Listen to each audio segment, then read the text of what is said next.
आ जाइए, खाना खा लीजिए। अच्छा, आज क्या बनाया है? आज खाने में भरवा भिंडी बनाई है, आपको बहुत पसंद है ना?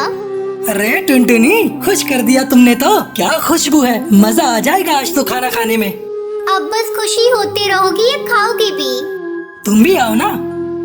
तब तक आप लोग हमारे इस वीडियो को लाइक और अगर आपने हमारे चैनल को सब्सक्राइब नहीं किया है तो जल्दी से सब्सक्राइब कर लें और कमेंट सेक्शन में जरूर बताएं कि आपको हमारी ये कहानी कैसी लगी।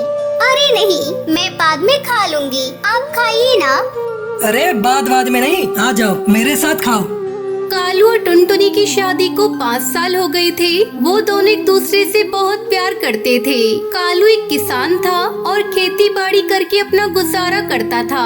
कालू दिन भर अपने खेत में काम करता और टुनटुनी घर संभालती। खाना खाने के बाद टुनटुनी कालू को घूर कर देखती रही। अरे क्या हो गया, ऐसे क्यों देख रही हो? देख रही हूँ कि आप दिन भर कितनी मेहनत करते हो और आपकी इस मेहनत का फल कोई और ही ले जाता है। अच्छा, वो सरपंच की बात कर रही हो? अब बात तो साफ है ना टुनटुनी, कर्जा लिया है तो पटाना तो पड़ेगा ही ना। बोलो। मैं सरपंच की बात नहीं कर रही हूँ, मैं तो उस बंटी कबूतर की बात कर रही हूँ। सारा दिन मेहनत आप करते हो और सारा मुनाफा वो लेता है। अरे तो इसमें अब मैं क्या करूँ? खेती बाड़ी छोड़कर उस बंटी की तरह सब्जी बेचने लग जाऊँ क्या? हाँ तो उसमें बुराई ही क्या है, और उसके लिए खेती छोड़ने की भी कोई जरूरत नहीं है। मैं तो बस ये कह रही हूँ कि जो सब्जी आप उगाते हो उसे आप खुद ही जाकर बेचा करो ना। अच्छा, और खेती बाड़ी कौन देखेगा? अरे आप ही देखोगे और जरूरत पड़ी तो मैं मदद कर दिया करूँगी। देखो, चाहे थोड़ी कम ही खेती कर लो पर अपनी सब्जी आप खुद ही बेचो। मुझे एक बात बताओ जरा, इस बार वो बंटी टमाटर कितने में लेकर गए आपसे? अब 50 किलो निकले थे तो वही 5 रुपए के हिसाब से लेकर गया था वो। हे भगवान, आपको पता भी है कि बाजार में इस समय टमाटर का क्या भाव चल रहा है? वो आपके ही टमाटर पूरे 5 गुना महंगे बेच रहा है बाजार में। अरे पर मुझे नहीं आता ये दुकान चलाना। चलाने को कौन कह रहा है? बस आप अपनी सब्जी लेकर बाजार में बैठ जाओ, लोग अपने आप आएंगे आपके पास सब्जी खरीदने के लिए। अब ठीक है, इस बारे में हम बाद में बात करेंगे, अभी तुम घर जाओ। टुनटुनी खाने का डिब्बा लेकर घर चली गई, लेकिन उसके जाने के बाद कालू बहुत देर तक उसकी बात पर सोच विचार करता रहा। टुनटुनी ने बात तो ठीक ही कही थी, पर कालू को सरपंच कड़कनाथ सेठ का ख्याल आया। दरअसल कालू के पिता ने अपने बुरे समय में कई साल पहले कड़कनाथ सेठ से उधार लिया था, जिसके बदले में कालू का आधा खेत सरपंच के पास गिरवी पड़ा हुआ था। कालू अपना खेत वापस तो पाना चाहता था, पर सरपंच से खेत छुड़वाने के लिए उसके पास पैसे नहीं थे, इसलिए वो हर महीने किश्त के तौर पर एक रकम सरपंच को देता था। फिर अगले दिन, भैया कुछ पूछना था आपसे।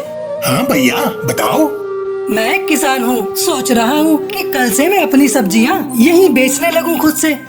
हाँ बढ़िया, पर इसके लिए तुम्हें सरपंच जी से पूछना पड़ेगा और उन्हें यहाँ का टैक्स भी देना पड़ेगा। टैक्स? पर वो किस लिए?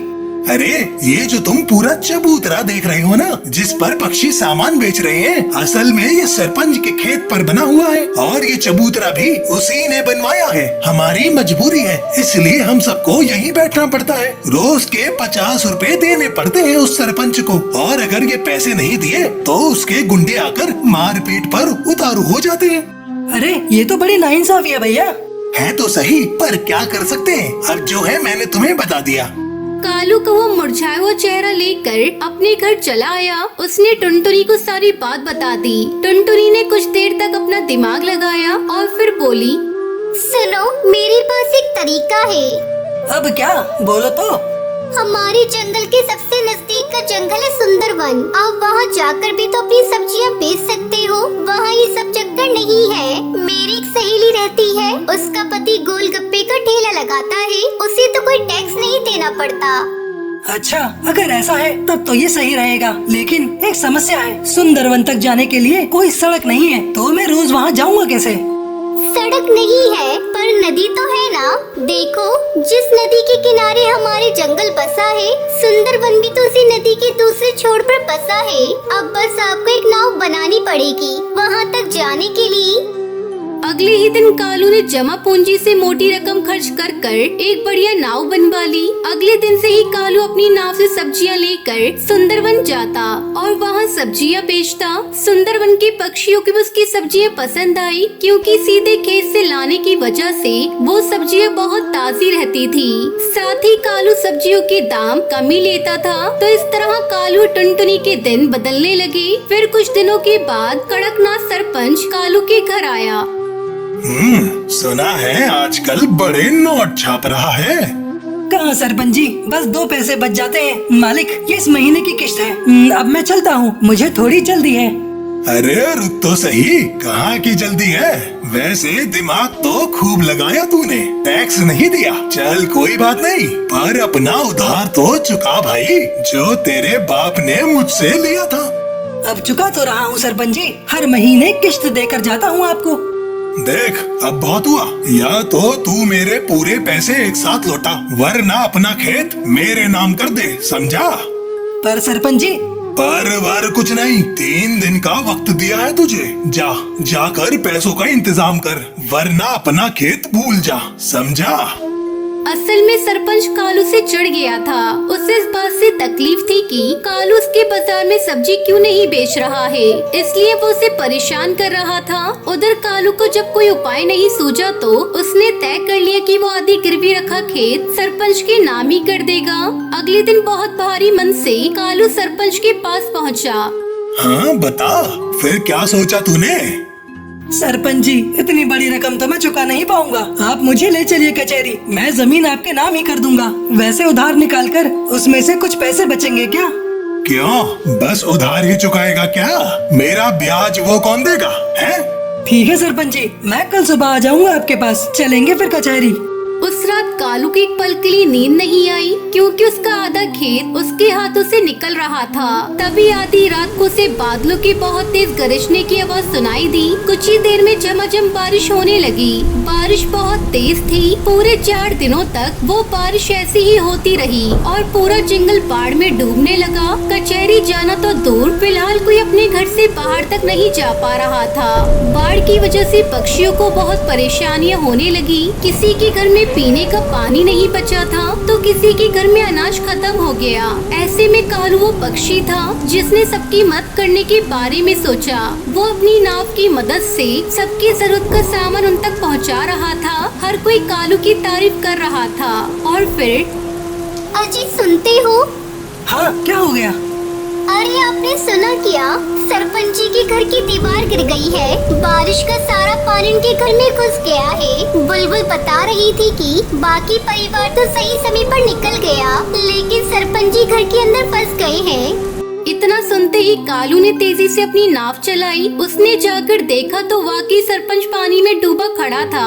वो चिल्ला चिल्ला के मदद मांग रहा था। बाढ़ का पानी उसके गले तक आ रहा था, लेकिन कालू फौरन अपनी नाव लेकर सरपंच के नजदीक गया और सरपंच को अपनी नाव में बिठाकर बाहर निकाल लाया। कुछ दिन बाद जब पानी का स्तर कुछ कम हुआ तो कालू ने सरपंच से कहा, सरपंच जी, अब रास्ते खुल गए हैं तो कचहरी चले। बस करो कालू, मेरी आंखें खुल गई है भाई। मैंने तुम्हें और तुम्हारे बाबा को बहुत परेशान किया, पर फिर भी तुमने मेरी जान बचाई। मुझे माफ कर दो। और रही बात उस खेत की, तो वो हमेशा से तुम्हारा था और आगे भी तुम्हारा ही रहेगा। और हाँ, एक बात और, तुम्हें अब गांव में जहाँ और जैसे सब्जी बेचनी है तुम बेच सकते हो, बिना किसी टैक्स के। सरपंच की बात सुनकर कालू और टुनटुनी खुशी से मुस्कुराने लगी। बारिश थम गई थी, लेकिन उसने कड़कनाथ सरपंच के मन में चढ़े मैल को हमेशा हमेशा के लिए धो दिया था।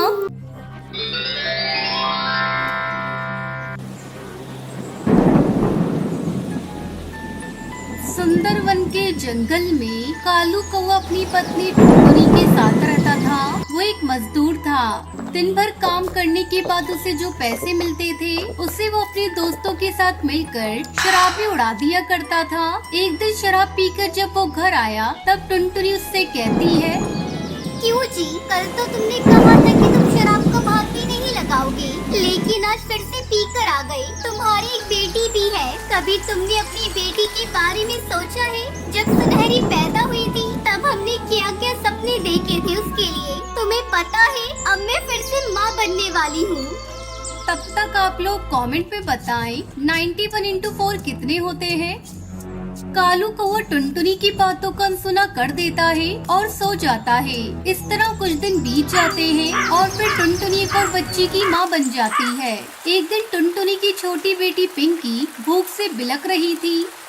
कालू जी, अपनी बिटिया बहुत देर से रो रही है, उसके लिए बाजार से थोड़ा दूध ला दो।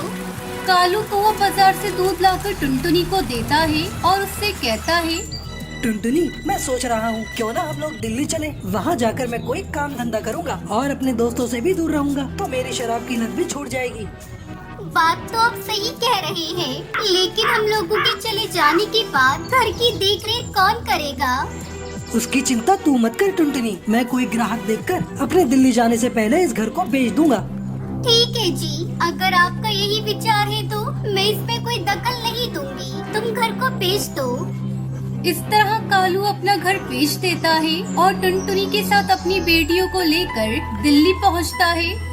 तुम लोगों को भूख लगी होगी, यहीं बैठो, मैं अभी तुम लोगों के लिए भोजन लेकर आता हूँ। इतना कहकर कालू टुनटुनी और बेटियों को वहीं छोड़कर भोजन लेने के लिए चला जाता है। काफी देर तक जब वो वापस नहीं लौटता तब टुनटुनी सोचती है, ऐसा लगता है वो हम लोगों को छोड़कर भाग गए हैं। हे भगवान, अब मैं क्या करूं?